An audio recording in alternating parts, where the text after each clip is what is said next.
we're here now to talk about your tour, your Bad Decisions. So thanks a lot for the time, and looking forward to this short and quick interview. Yeah, me too. So the headline itself, maybe you can tell us a little bit about the headline, Bad Decisions. I know it relates to some of your personal life, and it translates to some of the comedy you do on stage these days. So can you tell us how Bad Decisions title evolved and how the show? We're thinking about a lot of different titles for the tour, and because the special is called Translate This, but the tour has nothing to do with the special. This special is not an HBO tour or a Translate This tour. I think the majority of the people who are paying money to watch a show, they don't want to watch something that they already heard on television, like HBO, or a lot of my stuff, people share it, so I can't come back with the same jokes. So I made a decision that I'm going to just write new stuff. I'm going to work on it. So I've been working on this stuff for about a year, and it's called Bad Decisions because a lot of the jokes that I talk about are personal stories that happened to me where I made a bad decision. Got it. Understood. I just saw an interview with Sarah Silverman and the founder of Homeboy Industries. Maybe you can tell us what's the relation between your involvement with Homeboy Industries back in the days and some of the bad decisions, and then how it evolved into your success nowadays. I got involved with Homeboy Industry. I got involved with Father Greg Boyle. When I was involved with Father Greg Boyle, Homeboy Industry didn't exist. So you could just put that down that Homeboy Industry didn't exist. Mm-hmm. There was no such thing as Homeboy Industry when I was in trouble.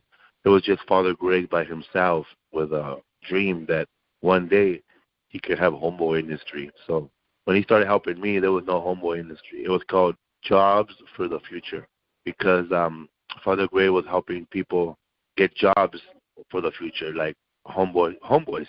So what Father Greg would do, he would go to the local businesses in the neighborhood and ask them if they could hire some of the gangbangers or people from the neighborhood, and they would say no. It would just tell him flat no. We don't want to hire no cholos from the neighborhood.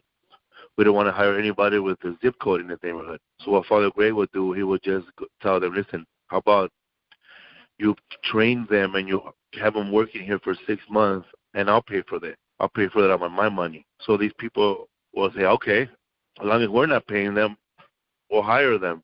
And then Father Greg told them that if after 6 months you like them, you can hire them. And that's how it all got started. But I was too much of an idiot to look for a job back then when Father Greg was doing that. I didn't want no job. I was pretty much running the streets. I was a gangbanger. Got it. And what happened was I got into a lot of trouble in the neighborhood. I bit somebody's ear off. Basically, we got into a fight, and I had no other choice but to bite his ear off. And that was a bad decision. And then Father Greg Boyle found out that a lot of the homeboys from the neighborhood were looking to kill me. So Father Greg came to my house, and he spoke to me, and he put me in rehab the next day, pretty much to protect me. I didn't want to start using drugs, but he knew that he needed to save me, so he saved me by putting me in rehab. Mm-hmm. Got it. Well, without giving your show away, can you maybe pinpoint some of the bad decisions that translated to some of your comedy nowadays? Maybe an example of that. My comedy now is very dark. I think most people who have never watched a stand-up comedy show, like they hear words like women, they hear immigration, they hear stuff like any sex, and they without even knowing what kind of joke the comedian is telling, they get offended. A lot of crybabies out there. So my stand-up comedy show is called Bad Decisions because a lot of the stuff that I talk about is dark. A lot of people are afraid to talk about this stuff. Like I talk about growing up, I had an uncle that was gay. No one knew but me. And right away when I say no one knew but me, the audience, they right away make up their own decision about what my uncle did to me. I don't say that he molested me because he didn't. And the joke is that he didn't molest me, but I knew he was gay. Got it. And when I say the joke, growing up, I had an uncle that was gay, no one knew but me. They laugh, not knowing that. Then after they laugh, I say, wait. My uncle never touched me. He was just gay. He taught me stuff that nobody else wanted to teach me, like art, dancing, music appreciation, life, poetry. And then everybody laughs. Wow. But that joke, someone, who doesn't know stand-up comedy, who doesn't appreciate comedy, you know, who wants to ban the words, pretty much a communist might think that that joke is offensive. Well, I'm sure your shows do sell out across the country, so you have a lot of fans that do follow you, and I'm sure the tour has been doing well. And, of course, now there's a second show added here in Chicago. Oh, wow. That's awesome. So can you maybe tell us a little bit of what the fans are going to expect here Friday night with your two shows back-to-back? Oh, man.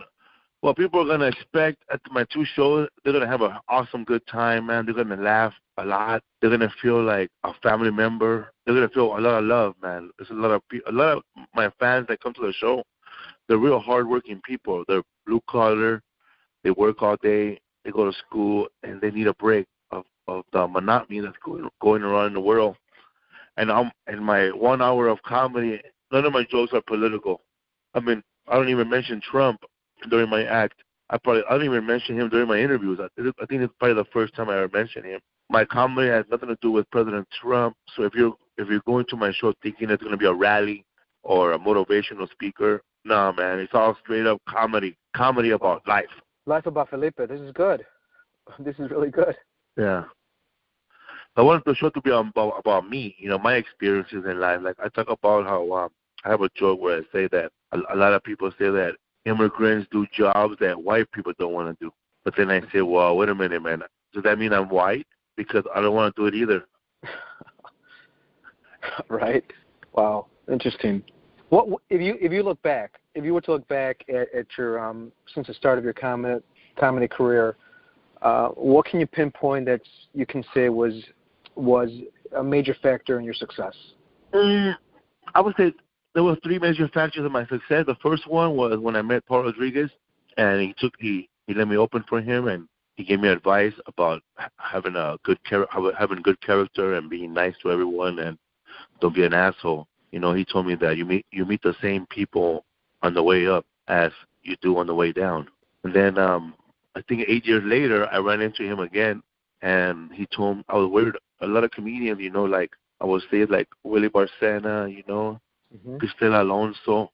Those comedians, man, they were like crossover comedians. They wanted to be crossover, you know. They wanted to expand their horizons and be more accepted by white people and middle America.